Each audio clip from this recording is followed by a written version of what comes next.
Hello అందరికీ, ఈరోజు నా డైట్ వచ్చేసి 6th డే అండి.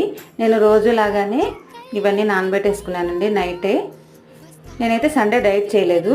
నైట్ టైమ్స్ ఇవన్నీ నానబెట్టుకొని మార్నింగ్కి నేను తీసేసుకుంటాను. నా ఎర్లీ మార్నింగ్ వచ్చేసి వామ్ వాటర్తో స్టార్ట్ చేశానండి. 2 గ్లాస్ వామ్ వాటర్ తీసేసుకున్నాను. తర్వాత బ్రేక్ఫాస్ట్కి వచ్చేసరికి నేను పాలతో చేసిన ఓట్స్ అండి, ఇందులోనే డ్రై ఫ్రూట్స్ అన్నీ వేసేసుకున్నాను. సీడ్స్ నట్స్ కూడా వేసేసుకొని బ్రేక్ఫాస్ట్ చేశానండి. 1కి నేను లంచ్ ఈ విధంగా చేసుకున్నాను. తక్కువ క్వాంటిటీ రైస్, పప్పు, ఆకుకూర తాలింపుతో ఫినిష్ చేశానండి లంచ్. ఈవినింగ్ వచ్చేసరికి ఈ వెజిటేబుల్స్తో నేను ఉప్మా చేసుకున్నాను.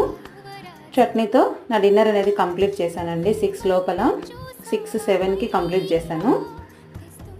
నెక్స్ట్ తర్వాత 8:30కి అలా నేను వాకింగ్కి వెళ్ళానండి. ఇలా వాకింగ్ చేస్తానన్నమాట. ఇదండి నా 6th డే డైట్.